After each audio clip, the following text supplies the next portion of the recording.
yung impeachment kasi was beyond our control, no?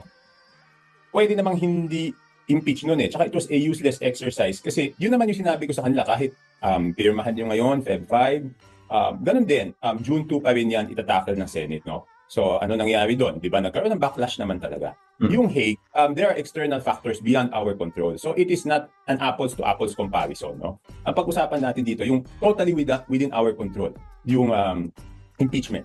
Kung hindi natin ginawa yun, hindi ganito kasama. Tsaka nagkaroon ng parang pattern. Isipin mo, una, in-impeach. Tapos pinadala sa Hague. So parang pinagplaplanuhan mo, di ba? But kung wala yung impeachment, baka iba yung pananaw ng tao. Baka sabihin nila, sumunod lang talaga sa batas. Pero yung impeachment, iba ang tingin ng tao doon. Given what you said, bakit nga bakit pinilit? If you had these discussions within the administration noon, bakit pa ipinilit yung impeachment even despite your warnings sa kanila? Bakit pinilit yung impeachment?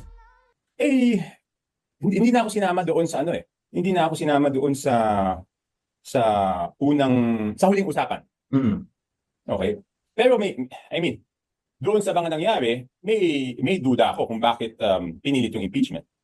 Can you share with us or would you keep that to yourselves muna? Alam mo, di ba galit na galit si Presidente doon sa budget, di ba? Okay.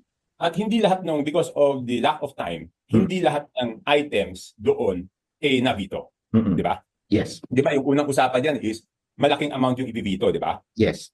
Later on, maliit na lang yung na-veto, like 20 billion yata. Okay? So, ang ginawa nun, nagkaroon ng conditional release, di ba? Yes. Okay. So, noong hindi mailabas yung conditional release, yun sa tingin ko, nung time na yun ang iniisip kong nagtulak. Na ituloy yung impeachment para meron silang magamit at sabihin na kailangan natin ilabas yung conditional release kasi pumirma tong mga to. And later on, I was proven correct. Yun yung duda ko noong ginagawa nila yan. Okay? Because there is no reason eh. Sasabihin ba may clamor? There was no clamor. Ang sinabi nila, alam ko, ang sinabi nila kay Presidente was hindi nila mapigilan yung clamor.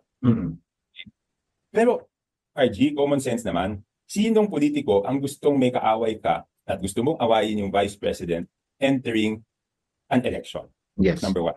Number 2, lahat naman ng politiko ay humihingi ng suporta sa Iglesia ni Cristo. So, ang gustong mag-vote ng impeachment nung nag-rally na ang Iglesia ni Cristo supporting the call of the President na wag ituloy yung impeachment. Number 3, yung Presidente ayaw niya talaga nung impeachment because on the day of the signing of the impeachment, I had a meeting with him na nagkataon, yun yung nagpipirmahan, natapos kami mag-meeting, tapos na yung pirmahan, he did not even talk to me about it. Hindi naman niya sinabi, bakit hindi ka pumirma? Bakit hindi man niya sinabi na naka 215. Hindi niya talaga pinag-usapan. Kung hindi ako pumirma at gusto niya yan, di dapat natanggal na ako, di ba? So, paano ko magsabi na yung conditional release ang naging motivation?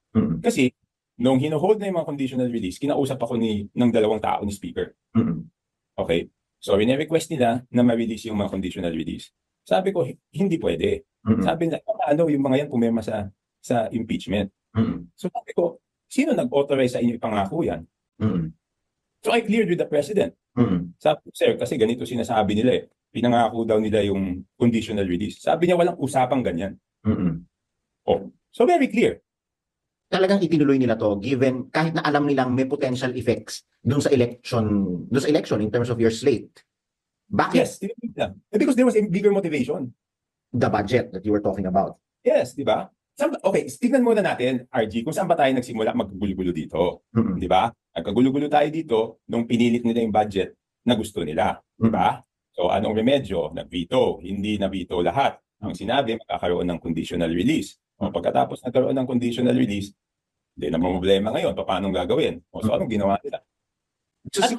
Ang masakit dito is nadama yung mga congressmen. Di ba openly naman, yung mga hindi pumirma, sinabi naman nila yung consequences. Yung mga pumirma, anong sabi nila? Sinabi naman nila yung reason bakit sila pumirma, di ba? Yes. Yung sinasabi ko, hindi invento yan. Yung sinasabi ng mga congressman na pumirma at yung mga sinasabi ng congressman na hindi pumirma just validates what I am saying. Yes. Di ba? Yes. Sila mismo nagsasabi, yung mga pumirma, pag nagpaliwanag sila, bakit kami pumirma? Kasi iipitin po yung pondo namin. Yung mga hindi pumirma, ano sabi nila, inipit kami. So how can there be a clamor when there was pressure?